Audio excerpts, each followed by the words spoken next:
Bonjour à tous. Merci beaucoup au préfet Junot pour ces éléments d'introduction. Je suis heureux de pouvoir vous présenter quelques éléments donc, de réflexion sur ces enjeux internationaux pour la sécurité intérieure des États, avec une perspective particulière qui est celle de la recherche. Alors, ces enjeux internationaux, ils ont acquis au fil des décennies une importance croissante pour la sécurité intérieure des États, conduisant les acteurs de la sécurité intérieure à faire évoluer leurs pratiques, à les adapter à ce nouveau contexte institutionnel. Alors, ces enjeux internationaux pour la sécurité intérieure des États, ils sont anciens. Ils sont anciens, mais ils sont en pleine évolution aujourd'hui dans un contexte sécuritaire particulièrement bouleversé. Des enjeux à la genèse ancienne, donc, puisque dès le XIXe siècle, les acteurs européens, principalement, de la sécurité intérieure, sont amenés à tisser des liens, nouer des liens opérationnels entre les acteurs de la sécurité intérieure d'un État et ses homologues étrangers, dans le cadre du développement de la criminalité transfrontalière qui pose la question de la coordination des acteurs de la sécurité. Et c'est réellement entre les deux guerres mondiales que va se développer, s'intensifier cette coopération entre les acteurs de la sécurité intérieure avec la création d'enceintes spécialisées sur ces questions. On pense notamment à la Commission internationale de police criminelle qui a été créée en 1923 et qui est devenue ensuite Interpol. Donc avec ces institutions, on voit apparaître et se développer un ethos particulier aux acteurs de la sécurité intérieure qui va se diffuser et contribuer petit à petit à la création d'une forme d'interopérabilité entre ces acteurs. Donc au plus près des besoins du terrain, l'international s'impose à l'origine comme une dimension complémentaire nécessaire de tout un pan de l'activité des acteurs de la sécurité intérieure. Mais ces enjeux internationaux, ils sont devenus particulièrement prégnants au cours des dernières décennies, en particulier de ces 2 dernières décennies, dans un monde qui est caractérisé par des interdépendances de plus en plus fortes, des flux de toutes sortes qui s'intensifient, s'accélèrent. On peut penser aux flux de marchandises, licites et illicites, aux flux humains également, aux flux d'idées, naturellement. Donc le développement de nouvelles formes de trafic, de criminalité transnationale et de trafic en particulier, on peut citer par exemple le trafic d'armes, de stupéfiants, trafic de migrants, traite des êtres humains, vont devenir des enjeux de plus en plus intenses, conduisant les acteurs de la sécurité intérieure à intensifier leur coopération. À l'échelle européenne, la double crise de 2015, qui est une crise terroriste et une crise migratoire, conduit au développement de coopération internationale renforcée sur le segment de la sécurité pour faire face à l'intensification de ces enjeux internationaux. Alors, face à cette internationalisation des enjeux, quelle réponse pour les acteurs de la sécurité intérieure ? Cette réponse, on peut la décliner en 2 dimensions principales que l'on va évoquer. La première de ces dimensions, c'est sans nul doute la coopération. Et la deuxième, on y reviendra ensuite, c'est le rôle essentiel du pilotage stratégique. Alors, la coopération, pour les acteurs de la sécurité intérieure, on peut la définir comme le fait de construire des réponses partagées face à des sujets de sécurité et d'intérêt commun. La coopération, elle sert à un objectif commun d'optimisation de l'action de l'ensemble de la chaîne de la sécurité intérieure.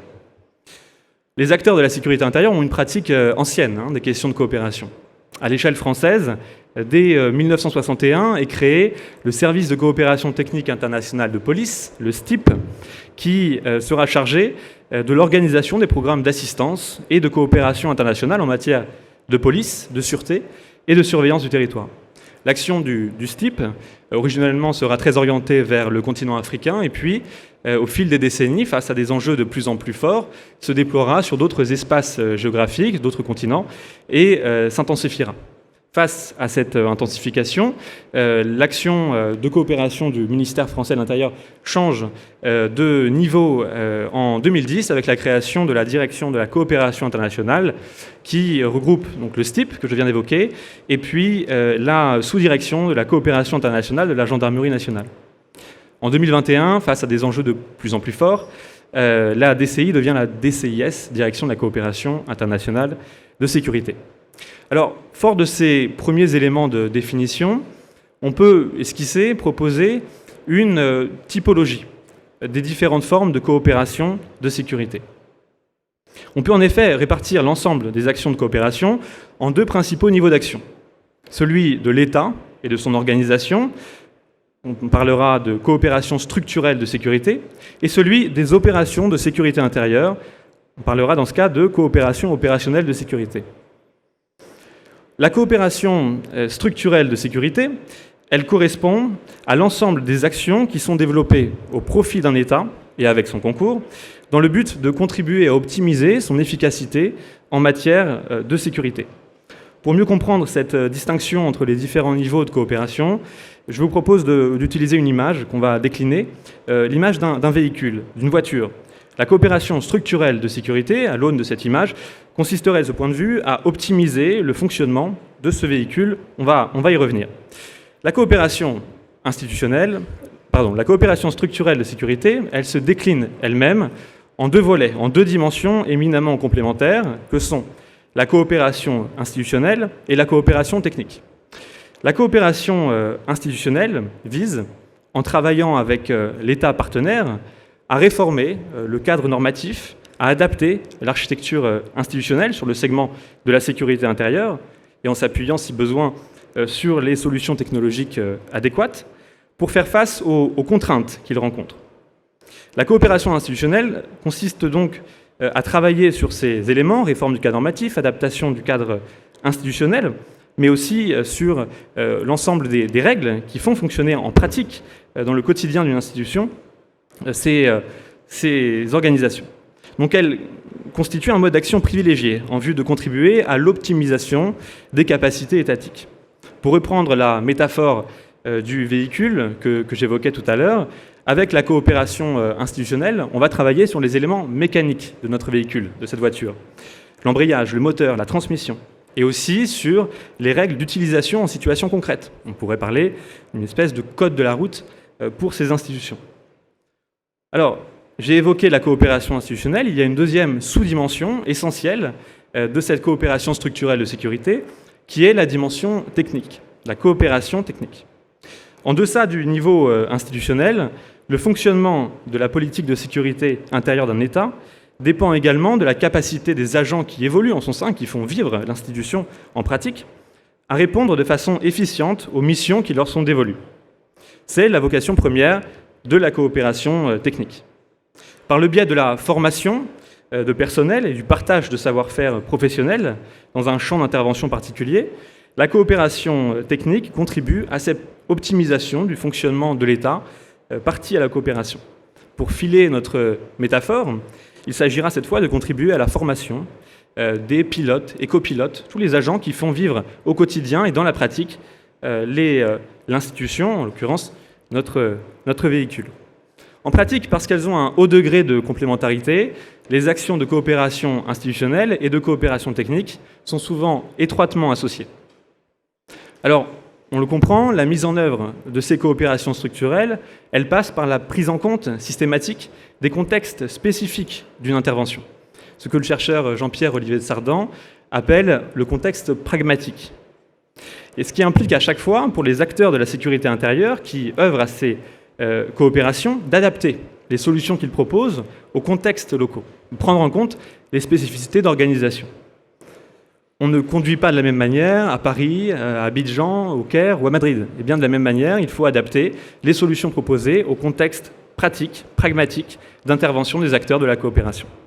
C'est donc bien à une co-construction, à un apprentissage commun pour les différentes parties à la coopération auquel on assiste. La coopération structurelle, de ce point de vue, permet d'obtenir un certain niveau d'interopérabilité entre les différents acteurs partis à la coopération. Présent, on a évoqué donc la coopération structurelle de sécurité, on va évoquer la coopération opérationnelle de sécurité. La coopération opérationnelle de sécurité, elle regroupe l'ensemble des actions d'assistance et d'échange d'informations entre les services des États partis à la coopération dans le cours des activités quotidiennes de sécurité intérieure sur un enjeu de sécurité commun. On peut citer quelques exemples.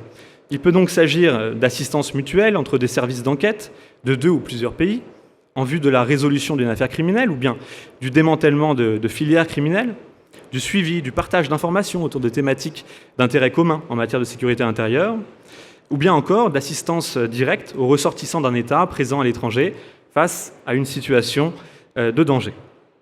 Il s'agit ici de manœuvrer ensemble, d'opérer de manière conjointe d'une institution à une autre. Ainsi, la coopération opérationnelle de sécurité dépend étroitement pour les acteurs partis à la coopération, à la fois de la compatibilité de leur cadre d'emploi respectif, de leurs procédures métiers, de leur bonne connaissance réciproque des routines organisationnelles des différentes institutions, ainsi que des moyens à leur disposition pour échanger des informations ou pour conduire l'action. En ce sens, les actions de coopération structurelle qui auront été réalisées en amont influeront directement sur l'efficacité de la coopération opérationnelle de sécurité. On manœuvrera d'autant plus facilement ensemble que l'on aura appris en amont à se connaître, que l'on connaîtra la réponse d'une institution face à un stimulus externe. En retour, les cadres d'emploi, la socialisation commune, les procédures partagées permettront, au gré des retours d'expérience, de faire évoluer les cadres institutionnels au sein desquels évoluent les acteurs ainsi que leur mode d'action. On a donc une boucle d'action et de rétroaction entre ces deux dimensions de la coopération de sécurité. Alors, si la coopération est un des éléments essentiels de la réponse des acteurs de la sécurité à l'internationalisation des enjeux, il y a une autre dimension qu'il convient d'évoquer, c'est ce rôle du pilotage stratégique que j'évoquais à l'instant. On peut décliner ce rôle en différentes dimensions que l'on va évoquer.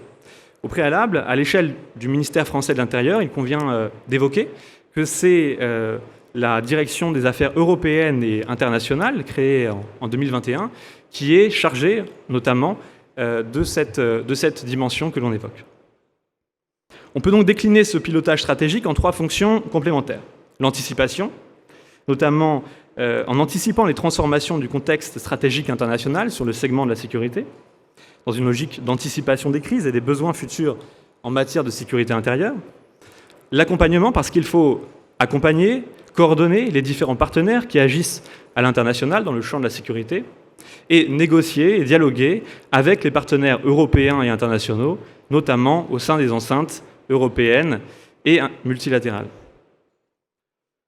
À présent qu'on a évoqué donc la genèse, la construction de cette action internationale des acteurs de la sécurité intérieure, il faut revenir sur les éléments de concept qui ont émergé progressivement et qui fondent aujourd'hui l'action de ces acteurs. Et ces éléments de concept, ils se structurent aujourd'hui autour d'une notion en particulier, le retour en sécurité intérieure. Le retour en sécurité intérieure, c'est donc le socle conceptuel de l'action des acteurs de la sécurité intérieure à l'international. Cette notion, elle a émergé de manière très progressive. À l'échelle française, au milieu des années 90 déjà, Jean-Louis Ottavy, qui était alors chef du STIP, le service de coopération technique internationale de police, présentait les délégués du STIP, les ancêtres des attachés de sécurité intérieure, en poste dans les ambassades de France à l'étranger. Il présentait l'action de ces délégués du STIP comme les sentinelles avancées de la sécurité intérieure française. Et c'est une dizaine d'années plus tard qu'émerge formellement au sein du ministère la notion de retour en sécurité intérieure. Alors, quelques éléments de définition pour cette notion. Dans un contexte d'interdépendance croissante entre les sociétés, les risques et les menaces sécuritaires ont un caractère transnational grandissant. Dans ce monde d'interconnexion, la sécurité intérieure des États acquiert une importante dimension extraterritoriale. En contribuant à optimiser le niveau de sécurité au sein des États avec lesquels ils coopèrent, les acteurs de la sécurité intérieure peuvent, par effet retour, escompter un gain en termes de sécurité intérieure. De ce point de vue, à cette aune, coopérer avec un État partenaire devient, pour les acteurs de la sécurité intérieure, un moyen privilégié de construire une réponse partagée face à un enjeu de sécurité d'intérêt commun. En contribuant à optimiser le fonctionnement des systèmes de sécurité des États partenaires, la coopération structurelle, elle est susceptible de contribuer de manière directe au retour en sécurité intérieure. Et de la même manière, une des conditions essentielles du retour en sécurité intérieure réside dans l'existence d'une coopération opérationnelle, fonctionnelle, fluide et durable entre les États. Il y a donc un lien entre les actions de coopération qui sont mises en œuvre et le retour en sécurité intérieure. De ce point de vue, le retour en sécurité intérieure apparaît tout à la fois comme le socle conceptuel de l'action des acteurs de la sécurité intérieure à l'international, et également comme l'effet final recherché de ces acteurs à l'international, pour reprendre un terme issu des armées. La question se pose à présent de savoir comment évaluer le retour en sécurité intérieure.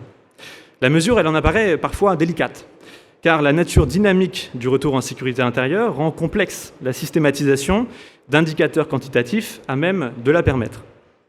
Sur le segment de la criminalité transnationale, on pourra quantifier le retour en sécurité intérieure.